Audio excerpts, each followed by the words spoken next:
పాదాభి నమస్కారాలు చేసుకుంటూ ఈ ర్యాలీని ఆయన అమూల్య హస్తాల మీద ప్రారంభించవలసిందిగా కోరుతున్నాం. Thank you.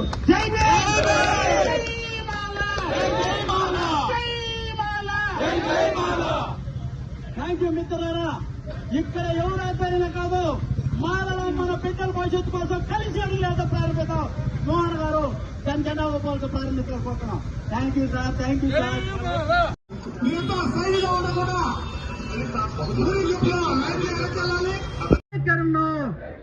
వ్యతిరేకించండి క్రిమినల్ విధానాన్ని. అదేవిధంగా మిత్రులారా, ఇప్పుడు పెద్దలు చింతామోహన్ గారు, మీరు వెహికల్స్ అన్ని కూడా లైన్ లో పెట్టుకోవాలి. చింతామోహన్ గారు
వ్యతిరేకించండి క్రిమినల్ విధానాన్ని. అదేవిధంగా మిత్రులారా, ఇప్పుడు పెద్దలు చింతామోహన్ గారు, మీరు వెహికల్స్ అన్ని కూడా లైన్ లో పెట్టుకోవాలి. చింతామోహన్ గారు ఆయన జెండా ఊపి యొక్క పాదయాత్ర ప్రారంభిస్తారు. కిషోరన్న మాట్లాడతారు. జై భీమ్, జై భీమ్.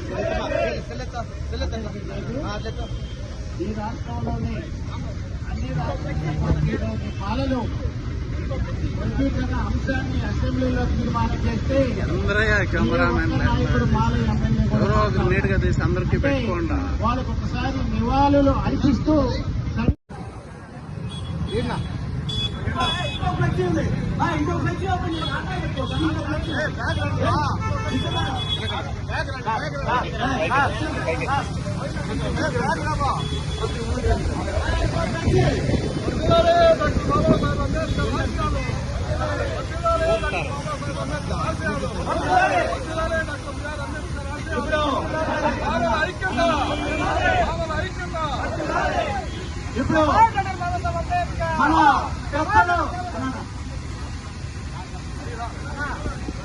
ఇప్పుడు మన పెద్దలు ఒక రకంగా చెప్పాలంటే ఈ రాష్ట్రంలో మాల జాతికే ఉన్నటువంటి పాదాభి నమస్కారాలు చేసుకుంటూ ఈ ర్యాలీని ఆయన అమూల్య హస్తాల మీద ప్రారంభించవలసిందిగా కోరుతున్నాం. Thank you.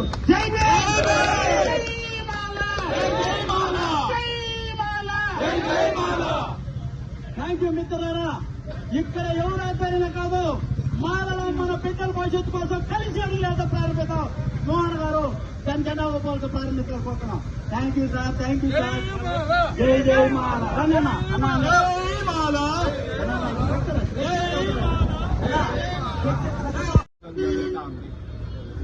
ఈరోజు దళితులు కన్నీటితో ఉన్నారు.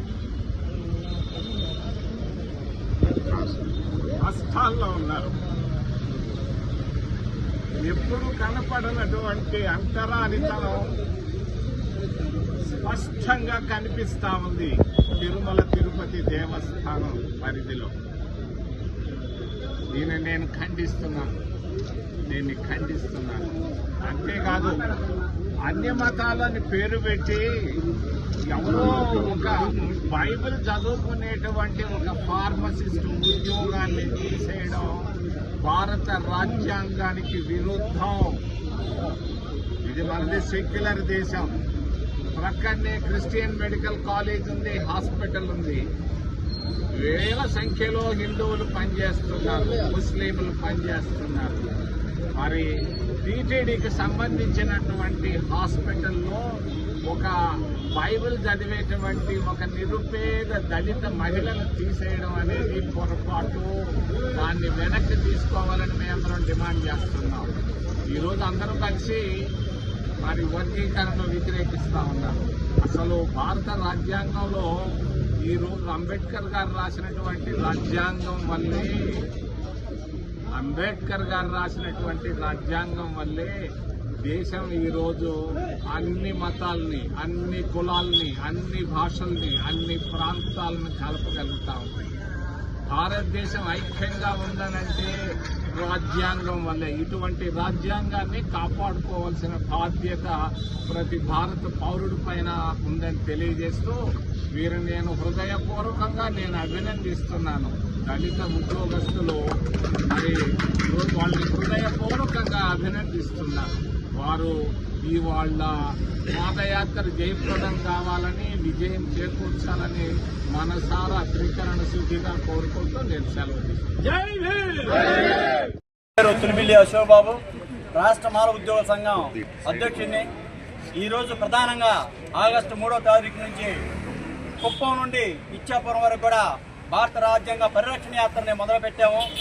ఈ యొక్క భారత రాజ్యాంగ పరిరక్షణ యాత్ర ఎందుకని మనం ఆలోచించినట్టయితే, భారత రాజ్యాంగాన్ని సక్రమంగా అమలు చేయకుండా, భారత రాజ్యాంగం ఇచ్చినటువంటి హక్కుల్ని సక్రమంగా అమలుపరచకుండా, అంబేద్కర్ గారు ఇచ్చినటువంటి రిజర్వేషన్లు కూడా అగమ్య గోచరం చేసేటటువంటి ఈ యొక్క రాజకీయ కుట్రలను వ్యతిరేకిస్తూ వర్గీకరణ పేరుతో దళితుల మధ్య చిచ్చుపెట్టి తగాదాలు పెట్టి తనులాడుతున్నటువంటి కేంద్ర రాష్ట్ర ప్రభుత్వాల యొక్క చర్యను వ్యతిరేకిస్తూ ఉన్నాం. నిజంగా మీరు సామాజిక న్యాయం చేయాలనుంటే, నిజంగా మీకు ఈ ప్రభుత్వాలకు సామాజిక న్యాయం చేయాలనుంటే తమిళనాడు తరహాలో మాదిగరికి, అదేవిధంగా మాలలకి, ఎవరు వెనకాలబడి ఉండడానికి 3% రిజర్వేషన్ అమలు పరుస్తుంది. మొత్తం 18% రిజర్వేషన్ అమలు పడుతుంది తమిళనాడు. అదేవిధంగా వచ్చేసి పంజాబ్ 15% వెనకాల పడ్డ జనాభాను గుర్తించి 5% నుంచి 20% అమలు పరుస్తూ ఉంది. అట్లా అమలు పరచండి. మాల మాదికలు వెనకాల పడ్డ వాళ్ళకి ఉపయోగించుకుంటారు, 15% ఉమ్మడిగా ఉపయోగించుకుంటాం. అంతేకాని మీకు నిజంగా దళితుల మీద ప్రేమ ఉంటే ప్రైవేట్ రంగాల్లో రిజర్వేషన్లు అమలు చేయాలి. అదేవిధంగా వచ్చేసి యావత్ రాష్ట్రం చూస్తూ ఉన్నాం. ఈ రాష్ట్రంలో ఉత్తరప్రదేశ్, బీహార్ ఉన్నట్టు ఉంది. దళితుల మీద దాడులు విపరీతంగా పెరిగిపోయి ఇలాంటి దాడులను వ్యతిరేకిస్తూ ఉన్నాం. అదేవిధంగా వచ్చేసి దళిత క్రైస్తవులందరూ కూడా ఎస్సీ రిజర్వేషన్ అమలు చేయాలి. మీరు గుడిలోకి రానిస్తే మా ఎస్సీ జనాభా చర్చలకు పోయే వాళ్ళని మేము అడుగుతా ఉన్నాం. అంటే కనుక బాబాసాహెబ్ డాక్టర్ బిఆర్ అంబేద్కర్ ఇచ్చినటువంటి రాజ్యాంగ హక్కులు కాపాడాలని చెప్పి డాక్టర్ బిఆర్ అంబేద్కర్ వారసుడిగా, విద్యావంతుడిగా pay back to society Ambedkar గారు చెప్పాడు. విద్యావంతులు, ఉద్యోగస్తులు మీరు నా రిజర్వేషన్ ఉపయోగించుకొని ఇంట్లో ఉండటం కాదు, నేను ఇచ్చిన అవకాశాలతో సమాజాన్ని చైతన్యం చేయమన్నాడు. ఆ యొక్క ఆయన మాటను పిలుపుని ఆదర్శంగా తీసుకొని ఈరోజు రాష్ట్ర మాల ఉద్యోగ సంఘం మాలలు చేసి, అదేవిధంగా మా యొక్క అన్ని రాజకీయ పార్టీలో ఉన్న మా చింతామోహన్ లాంటి పెద్దలతో కూడా కలిపి, అదేవిధంగా రాజ్యాంగాన్ని తెలుగులో అనువదించినటువంటి దాస చెన్నకేశులు గారు అందరం కలిసి కుప్పం నుండి శ్రీకాకుళం, ఇచ్చాపురం వరకు కూడా ఈ యొక్క పాదయాత్ర చేస్తా ఉన్నాం. జయప్రదం చేయండి. ఈ నెల 3 నుంచి ప్రారంభమైనటువంటి రాజ్యాంగ పరిరక్షణ యాత్రని జయప్రదం చేయండి. రాజ్యాంగ పరిరక్షణ యాత్రని థ్యాంక్ యూ.